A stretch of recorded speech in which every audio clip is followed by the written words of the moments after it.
रानू चिड़िया का पति मानो चिड़ा बहुत गरीब था। वो अपने परिवार का पेट पालने के लिए दिन रात मेहनत करता था। कभी वो जंगल जंगल घूमकर कबार इकट्ठा करता और उसे बेचता, तो कभी भारी लकड़ियाँ अपनी पीठ पर लाद कर लाता। उसे जो भी काम मिलता वो बिना किसी शिकायत के खुशी खुशी कर लेता था, ताकि उसके बच्चे भूखे ना सोएं। लेकिन इस बार जंगल में एक बहुत बड़ा मेला लगने वाला था, जिसने मानो चिड़े की मुश्किलें बढ़ा दी थी। मम्मा मम्मा, आपको पता है अगले रविवार से जंगल में सबसे बड़ा मेला शुरू हो रहा है। वहाँ बहुत बड़े बड़े झूले आ रहे हैं, रंग बिरंगी मिठाइयाँ और खिलौने की दुकानें सज रही हैं। हाँ मम्मा, और जंगल के सारे बच्चे मेले में नए नए जूते पहनकर जा रहे हैं। जग्गू कौवे ने तो कल ही चमकीले लाल रंग के शूज खरीदे हैं। मुझे और गुड़िया बहन को भी इस बार मेले में जाने के लिए बिल्कुल नए शूज चाहिए, और मेले में खर्च करने के लिए बहुत सारे सिक्के भी चाहिए। कुकू, गुड़िया, मेरी बात सुनो बच्चों। तुम तो जानते हो ना कि तुम्हारे पापा रोज कितना कठिन काम करते हैं, तब कहीं जाकर हमें 2 वक्त का दाना नसीब होता है। इस बार हमारी कमाई बहुत कम हुई है।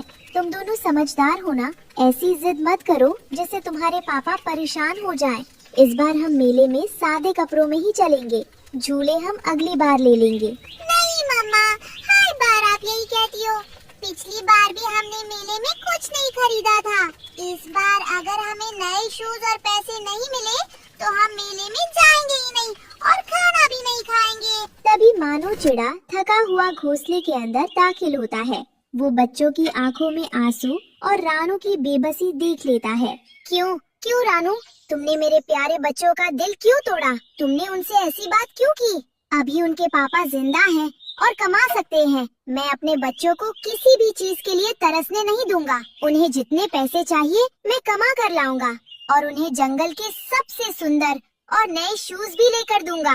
लेकिन मानो जी, आप भावनाओं में बहकर वादा तो कर रहे हैं, पर सोचिए तो सही, कबार और लकड़ियाँ बेचकर 2 दिनों में इतने पैसे कैसे आ सकते हैं? आप पर काम का बोझ बहुत बढ़ जाएगा। आपकी तबीयत पहले ही ठीक नहीं रहती। रानू, बच्चों की खुशी के आगे ये उदासी में बर्दाश्त नहीं कर सकता। तुम चिंता मत करो। मैंने जंगल के कोने में एक अनजान फूलों का बगीचा देखा है। मैं कल सुबह वहाँ से फूल तोड़कर शहर में बेच दूंगा। वहाँ बहुत अच्छी कीमत मिल जाएगी। फूल बेचना तो ठीक है, लेकिन मानो जी, आपने ये पता किया कि वो बगीचा किसका है? बिना मालिक की इजाजत के वहाँ से फूल तोड़ना क्या सही होगा?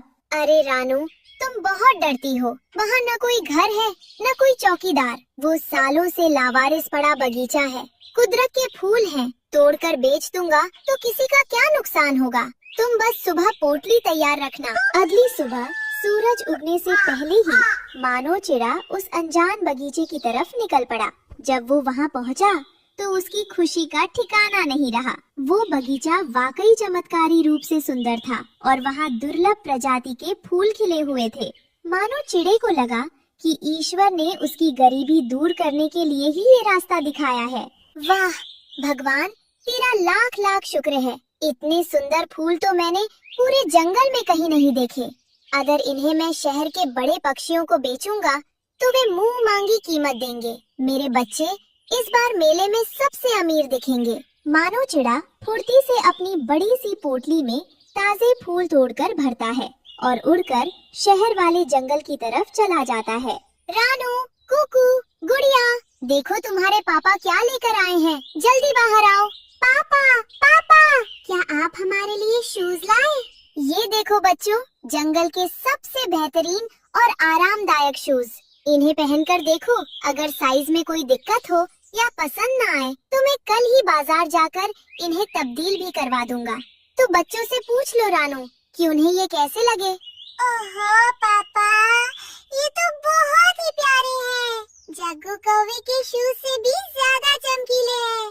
थैंक यू पापा, आप दुनिया के सबसे अच्छे पापा हो।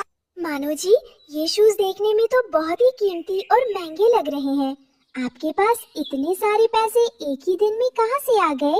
हाँ रानू, ये सचमुच महंगे हैं। मैंने जैसा सोचा था बिल्कुल वैसा ही हुआ। उस अनजान बगीचे के फूल शहर के बाजार में बहुत ऊंचे दामों पर बिके। रईस पक्षियों ने तो एक एक फूल के बदले कई कई सिक्के दिए। मेरा तो अब ये इरादा है कि मैं हर रोज सुबह वहीं से फूल तोड़कर शहर ले जाया करूं। वहाँ बहुत अच्छी कीमत मिल जाती है। अब हमारे दिन बदलने वाले हैं रानू। ये तो बहुत अच्छी बात है मानू जी, लेकिन फिर भी मेरा दिल कहता है कि एक बार तसल्ली कर लेते कि वो बगीचा सचमुच लावारिस है ना, कहीं बाद में कोई मुसीबत ना आ जाए। अरे बाबा, मैंने कहा ना वहाँ कोई आता जाता नहीं है। तुम बेकार में ही अंदेशा कर रही हो। चलो अब बच्चों के लिए अच्छा सा भोजन बनाओ। ऐसे ही 2-3 दिन गुजर गए। मानो चिड़ा रोज उस बगीचे से फूल चुराकर शहर में बेचने लगा, जिससे घर के हालात बदलने लगे। बच्चों के लिए नए खिलौने और मिठाइयाँ आने लगी, लेकिन वे इस बात से बेखबर थे कि ये खुशियाँ एक बड़े तूफान से पहले की शांति थी।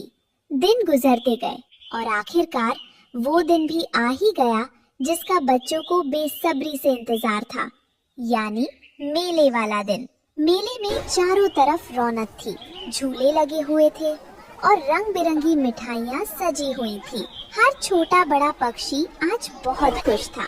रानू चिड़िया का परिवार भी वहाँ पहुँचा था। मम्मा, वो देखो, वो जो सबसे ऊंचा वाला झूला है उसमें बाकी बच्चे बैठे हैं। मैं और गुड़िया बहन भी उसी बड़ी झूले में बैठेंगे। मुझे भी झूले लेने हैं। अच्छा, आओ मेरे बच्चों, मैं तुम्हें टिकट दिलाता हूँ। भाई साहब, ये बड़े झूले की टिकट कितने सिक्कों की है? 6 सिक्के। एक टिकट के लिए 6 सिक्के देना होंगे। दोनों बच्चों के कुल 12 सिक्के हुए। ये लो भाई साहब, 12 सिक्के। मेरे बच्चों को सबसे अच्छी सीट पर बिठाओ। पास ही खड़ी गोरी कौवी और कालू कौवा ये सब देख रहे होते हैं और उनके चेहरे ईर्ष्या से काले पड़ जाते हैं। 6 सिक्के इतने महंगे? आम तौर पर तो 2 सिक्कों में एक टिकट मिलती है। ये झूले वाला इतना महंगा टिकट क्यों बेच रहा है?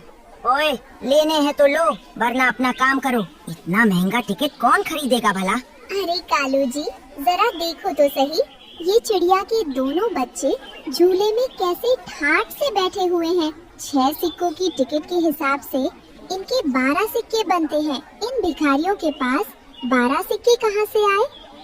मुझे नहीं पता। मुझे भी बड़े झूले में बैठना है। मुझे वही झूला लेना है जिस पर गुड़िया और कुकू बैठे हैं। पापा, मुझे टिकट दिलाओ। एक चमाट लगाऊंगी तुझे। चुप कर जा। तेरे पापा ने बताया ना कि उनके पास इतने पैसे नहीं हैं। हमारे पास तो सिर्फ 3 सिक्के हैं। लेकिन मम्मा, हमारे पास तो हमेशा रानू आंटी के परिवार से ज्यादा पैसे होते थे। फिर आज क्यों पापा के पास एक टिकट के भी पैसे नहीं हैं? वे लोग नए शूज पहनकर घूम रहे हैं और मैं पुराने शूज में हूँ। यही तो मेरी भी समझ में नहीं आ रहा है कालू जी कि ये रानू और उसके बच्चे इतनी ऐश कैसे कर रहे हैं मेले में।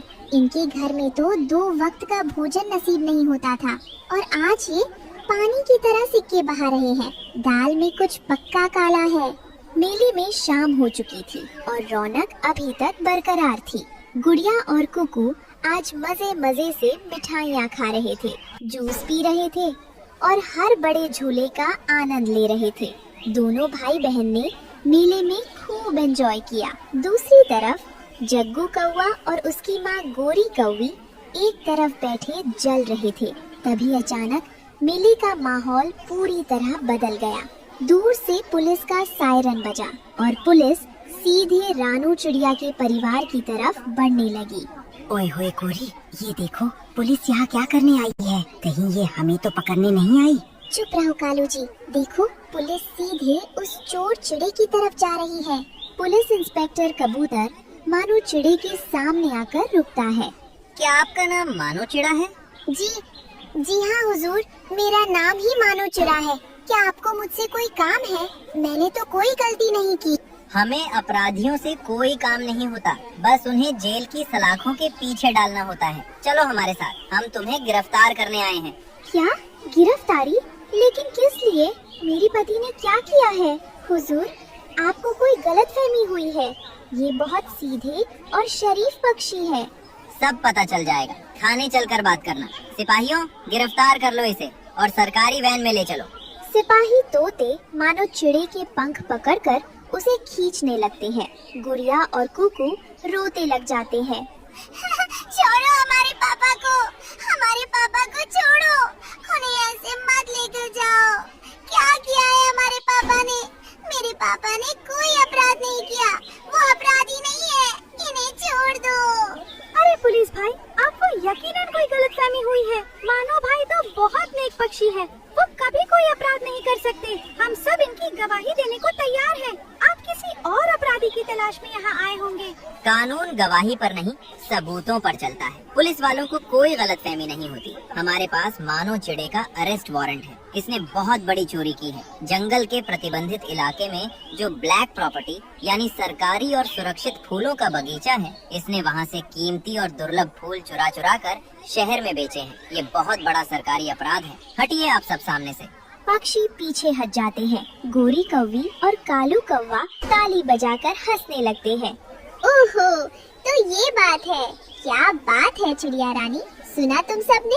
मैं तो पहले ही सोचूं कि इन गरीब पक्षियों के पास इतना रुपया पैसा कहाँ से आया। तुम्हारे घर में तो 2 वक्त का भोजन नसीब नहीं होता था, तो आज इस मेले में इतनी ऐश कैसे कर रहे थे? ये सब चोरी के पैसों का माल है। चोरी के शूज पहनकर मेरे बेटे को चिढ़ा रहे थे।